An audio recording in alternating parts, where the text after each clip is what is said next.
Buenos días, amadas hermanas.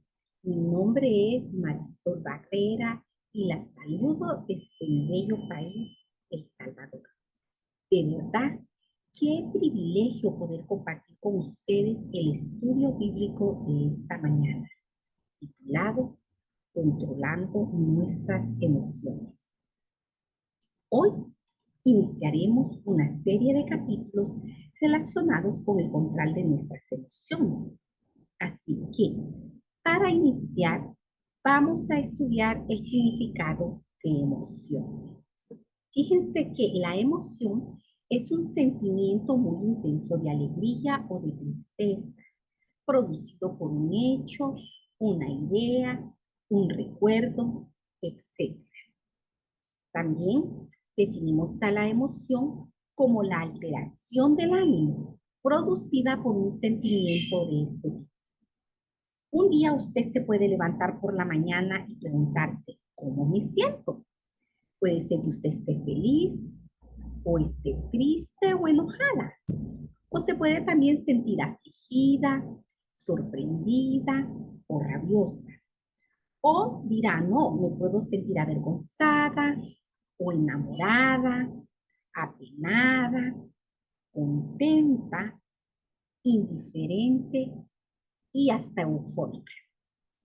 De acuerdo al diccionario de la Real Academia Española, su raíz viene del latín emotio y emotiones, nombre que se deriva del verbo emovere y que al agregarle la X se convierte en ex movere, que significa alejarse.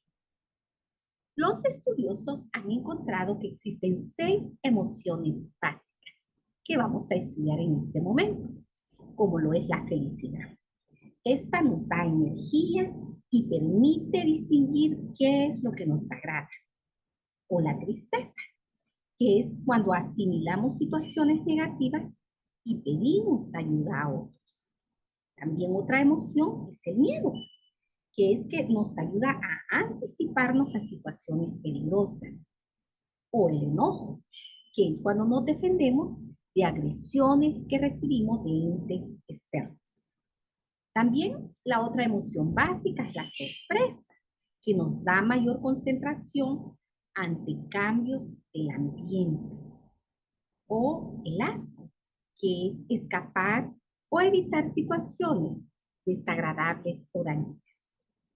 En términos generales, la emoción es un proceso psicológico que nos prepara para adaptarnos y responder al entorno. Y su función principal es la adaptación.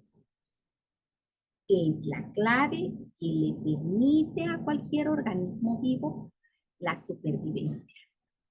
En el plano espiritual, es un arma de doble filo, porque puede inducirnos a adaptarnos al mundo y ceder a nuestros deseos carnales, o a caminar en el espíritu y hacer la voluntad de Dios. Cuando caminamos guiadas por el Espíritu Santo, somos capaces de escuchar esta voz que nos indica el camino que Dios quiere que sigamos.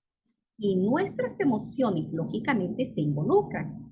Así que nos emocionamos mucho por lo que vamos a hacer. Y es allí donde el apoyo emocional juega un papel importante, ya que nos ayuda a entender lo que Dios desea para nuestras vidas. Yo les voy a hablar ahorita un poquito de mi testimonio y de cómo Dios se ha estado moviendo en mi vida en los últimos días. Saben que desde diciembre del 2021, Dios me dio instrucciones para regresar a El Salvador y que a mi regreso me pidió iniciar un nuevo capítulo de ayuda idónea internacional, el cual consistía en visitar el Hospital de Niños Benjamin Bloom, orar por los niños enfermos y compartir el Evangelio. En un primer momento estaba asustada, porque después de vivir 20 años fuera del país, me parecía un reto muy grande y me sentía como si fuera a escalar una montaña muy alta. Pero al mismo tiempo, Sabía que era la voz de Dios la que hablaba y decidió obedecer, confiando en que todo iba a estar bien. Llegué a El Salvador el 23 de diciembre del 2022 y ¿saben qué? El pasado 17 de abril cumplimos ya 3 meses de haber iniciado este hermoso proyecto y de verdad que he podido experimentar el respaldo del Señor en todo momento y creo firmemente haber sido guiada por el Espíritu de Dios. Les confieso que en un primer momento no estaba segura de poder hacerlo, no me sentía preparada. Pero una mañana me desperté y le dije al Señor, acepto el reto. Saben que en nuestro diario vivir vamos a experimentar la guía del Espíritu Santo a tomar decisiones específicas, pero nuestras emociones a veces no nos permitirán obedecer la voz de Dios. Y es allí donde Satanás puede intervenir para mantenernos fuera de la voluntad de Dios en nuestras vidas. Si le permitimos a nuestras emociones que nos dominen, jamás lograremos caminar en la voluntad de Dios, ni podremos conocerle más profundamente para que Él nos permita tener caminos de victoria. Y es allí donde surge la pregunta, ¿las emociones o Dios? Fíjense que Proverbios 1:5 nos dice, oirá el sabio y aumentará el saber, y el entendido adquirirá consejo. Debido a que a veces disfrutamos las emociones y el apoyo que nos brindan, pasa también que a veces nos encontramos en situaciones donde las emociones nos traicionan. Y es allí donde es difícil saber cuándo estamos escuchando la voz de Dios y cuándo a nuestras emociones. En el primer capítulo de Proverbios, encontramos que nuestras acciones deben nacer de una sabiduría que se apoye en el temor a Jehová y en sus enseñanzas. Mire que nos dice Proverbios 1:7. Dice que el principio de la sabiduría es el temor de Jehová. Los insensatos desprecian la sabiduría y la enseñanza. Cuando nos disponemos para ser sensibles a la voz del Espíritu Santo, Él nos guiará a tomar las decisiones correctas en nuestras vidas a través de la sabiduría y también nos permitirá ayudar a otros que necesiten nuestro consejo, ya que el simple hecho que algo nos impulse emocionalmente no significa que estamos siendo guiadas por el Espíritu Santo. Así que siempre debemos medir nuestras emociones a la luz de la sabiduría. ¿Saben que hay una historia sobre el aguilucho? Cuando éste se encuentra aún en el huevo, desarrolla un pequeño y muy afilado diente en el extremo del pico y se sirve de ese diente para pegarle al cascarón una y otra vez hasta que al final lo agrieta. Este proceso toma mucho tiempo y exige de mucha tenacidad. A veces las personas, pensando que hacen un bien, intentan ayudar al aguilucho y le rompen el cascarón. Pero lo que ocurre entonces es que a menudo el aguilucho muere. Al igual que los aguiluchos, muchas veces la experiencia de la lucha que nosotros enfrentamos en la vida nos prepara para la vida y nos ayuda en el proceso que nos conduce a la madurez espiritual. Y ahora la pregunta que surge es, ¿cómo podemos dejarnos llevar por nuestras emociones? Es muy fácil dejarnos llevar por las emociones, por lo que es bueno que aprendamos a conocernos a nosotros mismos y aprender qué tipo de personalidad tenemos para poder tomar decisiones sabias. Todos los seres humanos tenemos emociones. Algunos las saben manejar mejor que otros. Es posible que un día usted se levante alegre y con toda la energía del mundo y esta le siga por el resto del día. O podría suceder lo contrario. Podría despertarse sintiéndose deprimido o con poca energía y se mantendrá con esa misma sensación durante todo el día. Si le damos riendas sueltas a esas emociones, estas podrían ayudar a entorpecer el trabajo y la voluntad de Dios en nuestras vidas. Por eso es importante conocer la palabra de Dios. Isaías 61:3 nos dice que nos pongamos un manto de alegría en lugar de espíritu angustiado. Pero, ¿por qué Dios nos dejó esta palabra? Porque es importante aprender a estar consciente de nuestras emociones y saber que si estamos tristes o angustiados, nos pongamos el manto de alegría que Él nos ha regalado. Una manera de dominar nuestras emociones es conocer el tipo de personalidad que nosotros tenemos y los distintos tipos de personalidad que existen para que podamos relacionarnos con los otros seres humanos, ya que cada uno, de acuerdo a su tipo de personalidad, reacciona de diferente manera ante situaciones similares. Veamos cuáles son esas 4 personalidades y qué dice la palabra de Dios al respecto. Fíjense que después de mucho tiempo de estudio, 2 médicos griegos llamados Hipócrates y Galeno llegaron a la conclusión que en las personas existían 4 tipos de temperamentos o personalidades que imperaban en sus cuerpos. A estos temperamentos o personalidades, ellos los clasificaron como personas sanguíneas, coléricas, melancólicas y flemáticas. En nuestra sociedad moderna, esa clasificación de los temperamentos o personalidades continúa vigente, solo que hoy sabemos que los temperamentos son genéticos y biológicos. Es decir, que dependen de la información que está almacenada en nuestros genes por herencia de nuestros padres. El temperamento de cada uno es lo que más influye en su personalidad. Y a diferencia del carácter, que se forma por aprendizaje y por las distintas influencias externas de la persona, el temperamento ya es parte de nuestra manera de ser por herencia. Según estas 2 teorías, todos nosotros poseemos 2 temperamentos de los 4 y que esos 2 temperamentos son más predominantes y que esta combinación determina la manera en la cual actuamos.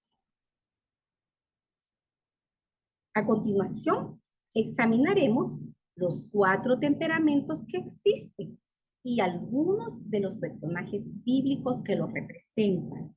Vamos a ver sus características, sus defectos y qué aspectos debemos mejorar con la ayuda de Dios. El primer temperamento que vamos a estudiar es el temperamento o personalidad sanguínea. El personaje más representativo de este tipo de temperamento es Pedro. Fíjense que Pedro se caracterizaba por ser generoso, compasivo y adaptable a las circunstancias, así como a las necesidades de los demás. Pero era inquieto y explosivo. Su impulsividad lo hizo merecedor de las reprimendas más fuertes de Jesús. Pedro aprendió a superar los defectos de su temperamento y a usar las fuerzas del mismo. Y así fue como él llegó a ser uno de los siervos más poderosos del Señor. Veamos qué nos dice Mateos 26, del 69 al 71. Y es la historia que nos relata cuando Pedro niega a Jesús.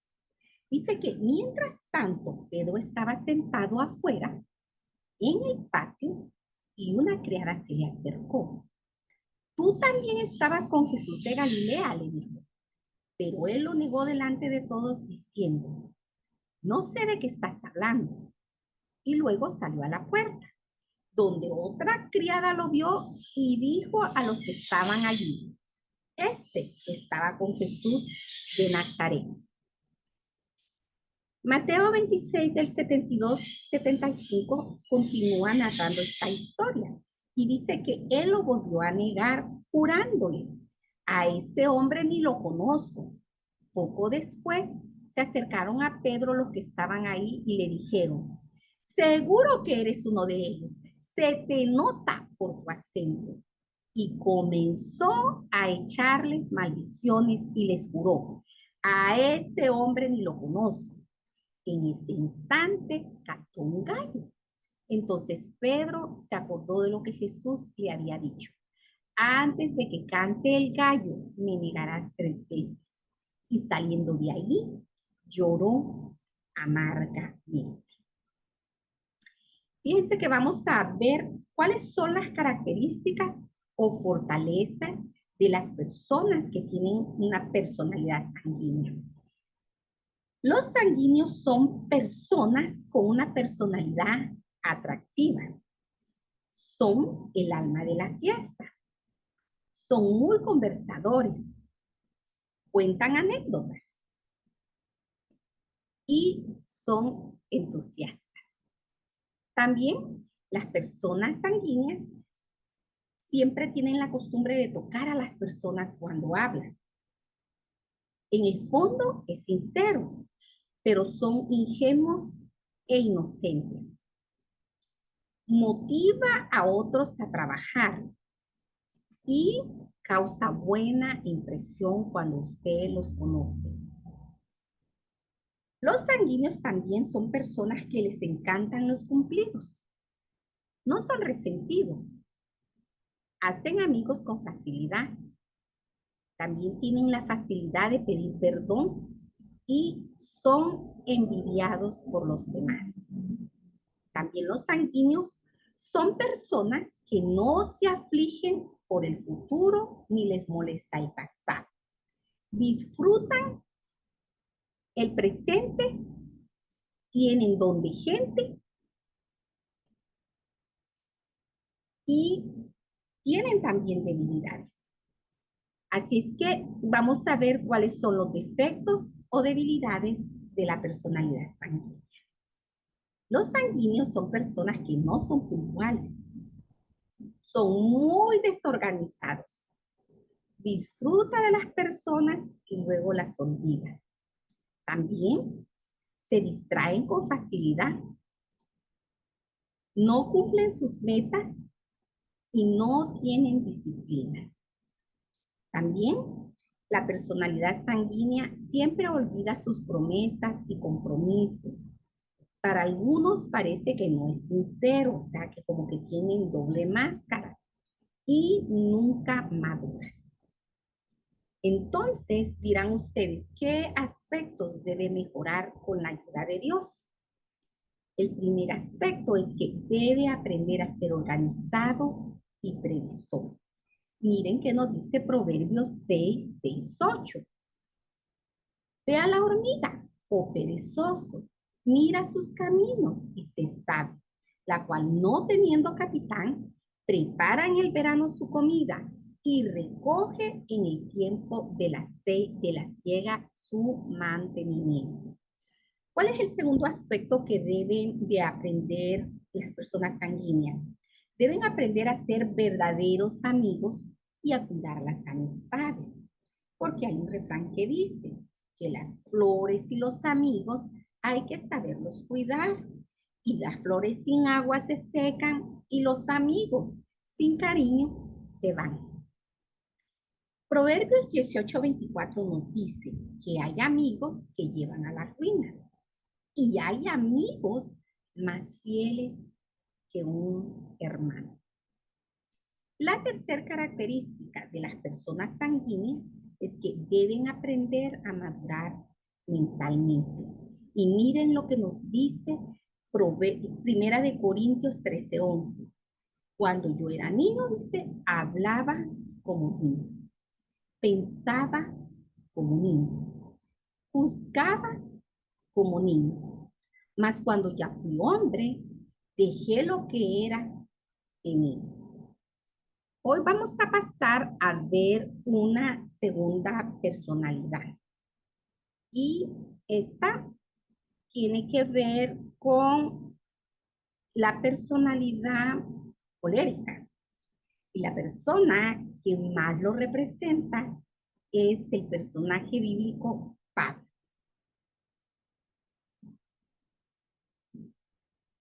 Antes de su conversión, Pablo se proyectaba como una persona cruel y hostil, especialmente frente a los cristianos. Era inflexible frente a quienes, aunque cristianos como él, no compartían sus creencias y por eso los perseguía. Después de su conversión, era estricto en sus convicciones y con una voluntad de hierro, una constancia inquebrantable que le ayudó a ser el gran hombre de Dios que fue. Tenía un sentido para la iniciativa, extraordinaria capacidad de trabajo y un carácter conquistador.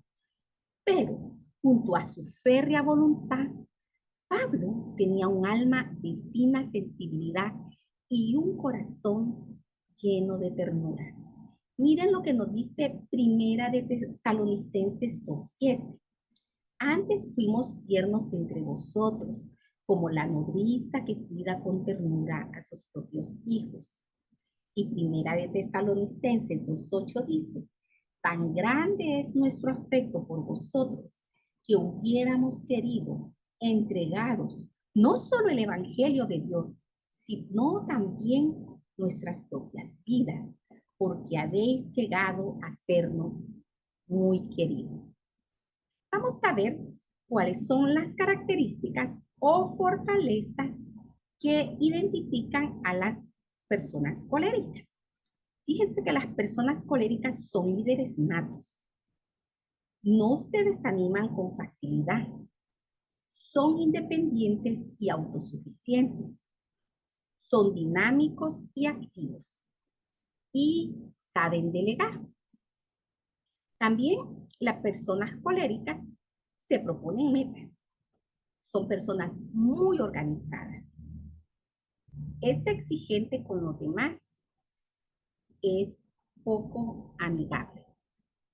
También las personas coléricas se caracterizan por ser personas que reaccionan rápido en las emergencias y generalmente toman buenas decisiones. Pero también tienen defectos o debilidades y las vamos a ver a continuación. Son personas mandonas, impacientes, les molesta las lágrimas y las emociones. También el trabajo se puede convertir en su Dios. Son personas rudas, demandan lealtad de sus subordinados. Son personas que creen saberlo todo. Son dominantes e impetuosos. Pero, ¿qué aspectos deben mejorar con la ayuda de Dios este tipo de temperamento?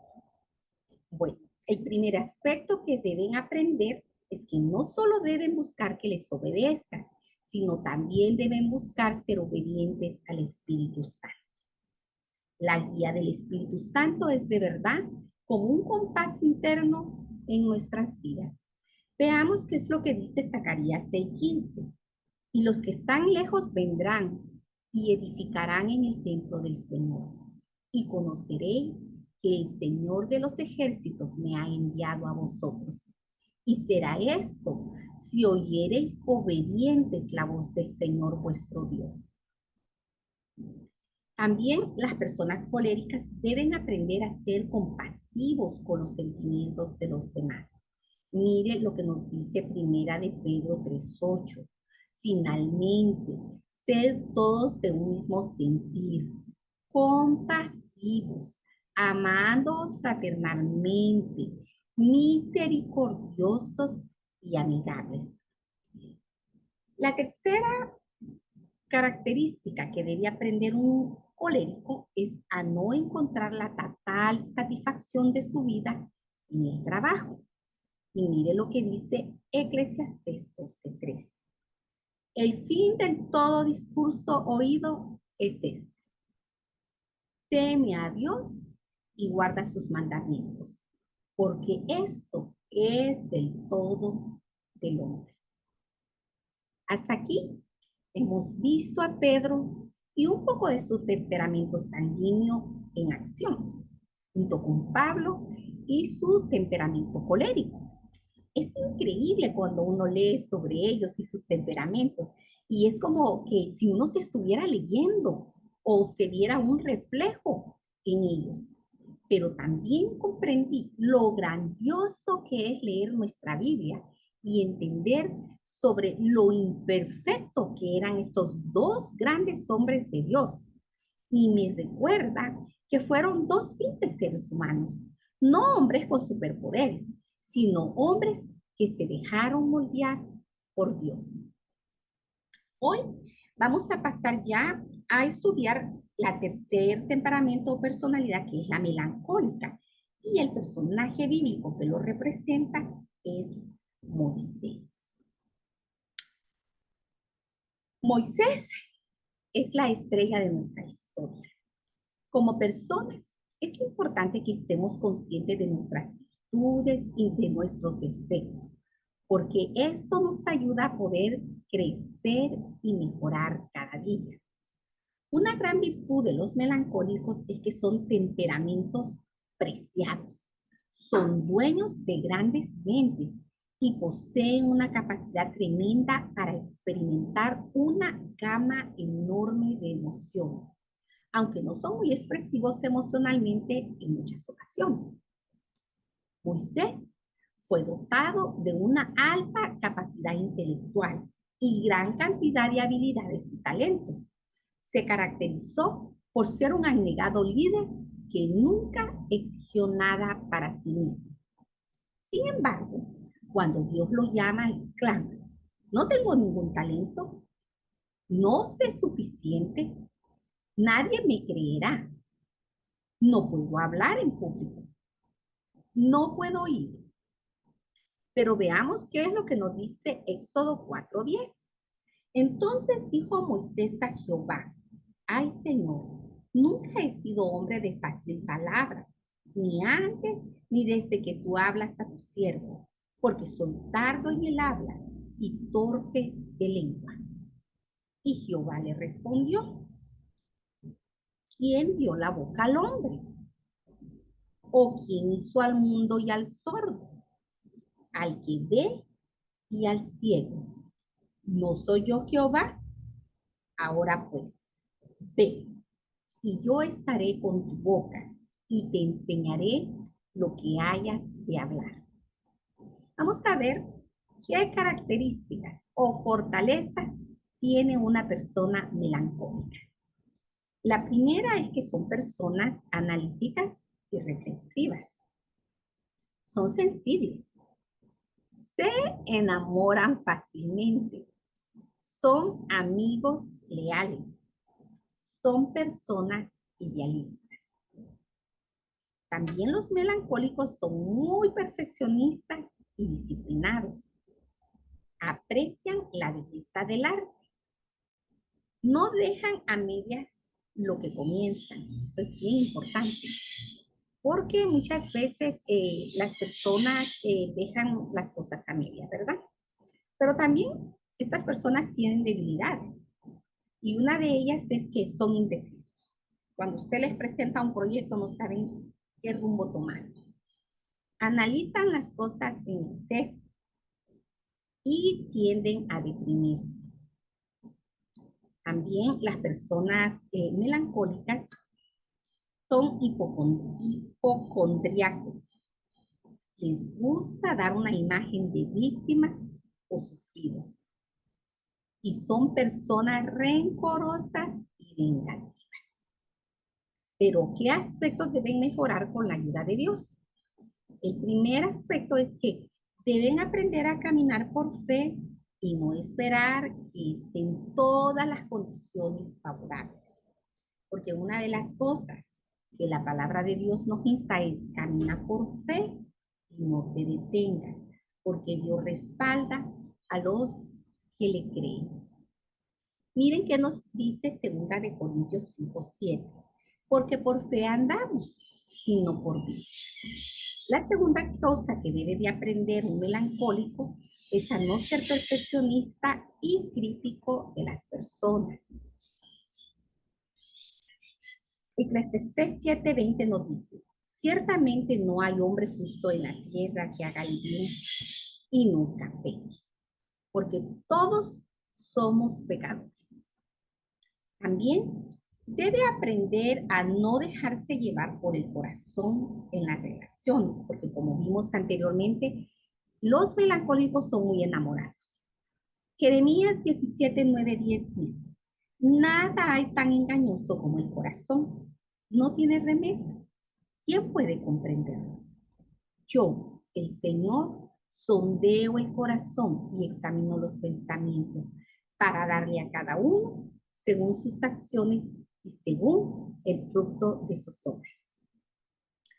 Levítico 19:17-18 nos dice: debe aprender a perdonar y no guardar rencor.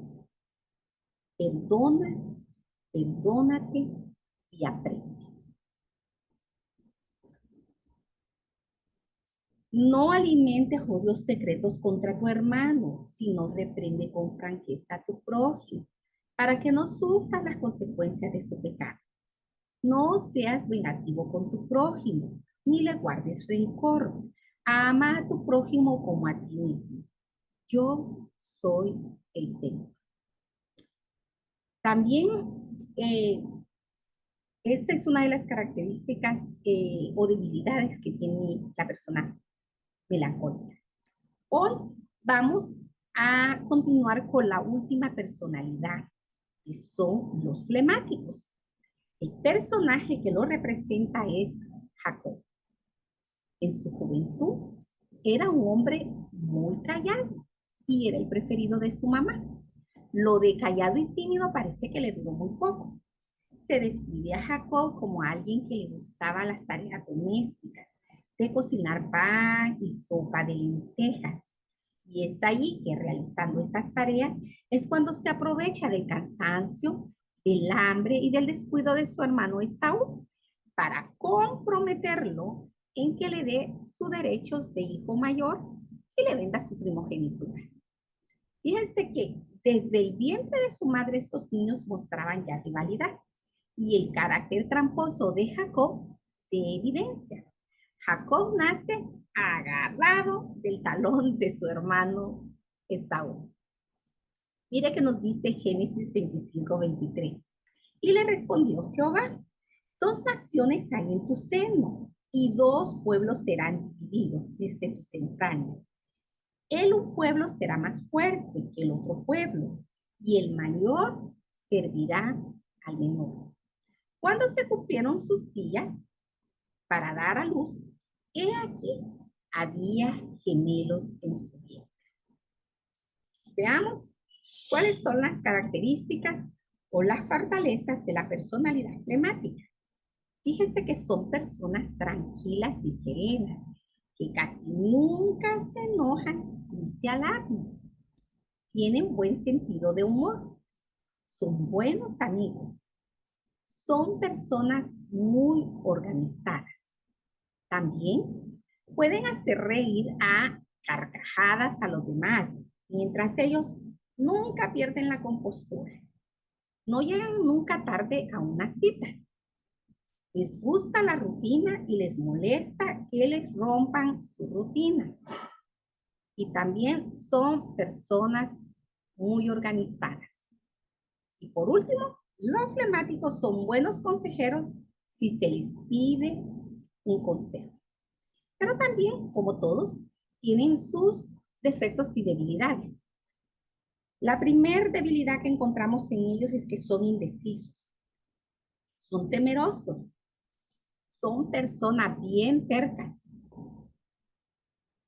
No tienen conflictos con nadie, pero procuran siempre salirse con la suya. No les gustan los compromisos. Son provocadores. También no les gusta perder su comodidad.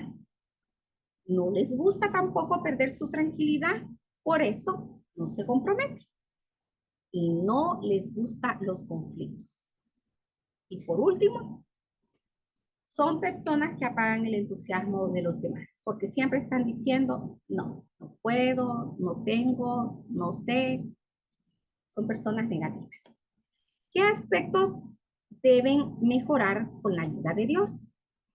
El primer aspecto es que deben aprender a vencer el temor.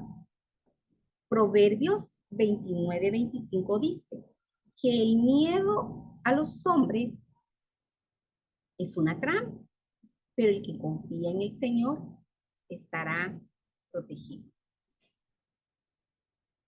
La segunda característica que deben aprender es que comprender que no siempre las cosas saldrán como queremos. Isaías 64:8 dice, nosotros somos el barro y tú el alfarero. También son personas que deben aprender a salir de su zona de comodidad.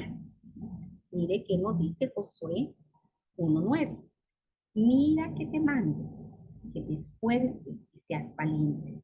No temas ni desmayes, porque Jehová tu Dios estará contigo en donde quiera que vayas. Otra característica que ellos deben aprender es comprender que muchas veces es necesario confrontar a las personas. Proverbios 26:4 nos dice, nunca respondas al necio de acuerdo con su necedad, para que no seas tú también como él. Y el Proverbio 26:5 dice, responde al necio como merece su necedad, para que no se estime sabio en su propia opinión. Hasta aquí, mis amadas hermanas, el estudio bíblico de esta mañana, confiando en que todas podamos aprender un poquito de lo que es nuestra personalidad y que con la ayuda de Dios podamos moldear. Inclinemos nuestros rostros y vamos a orar. Amadísimo Dios, te ponemos en tus manos, Señor, nuestras vidas, nuestros temperamentos, nuestras personalidades. Sabemos que tú pusiste esos genes en nosotros de acuerdo al propósito que tú tienes. Y sabemos que guiadas por tu Espíritu Santo podemos ser cada día personas mejores. Sabemos, Padre, que todos pecamos, que no somos perfectos, pero con tu ayuda y con la guía del Espíritu de Dios podemos ser cada día mejores personas. Que el Señor me las bendiga.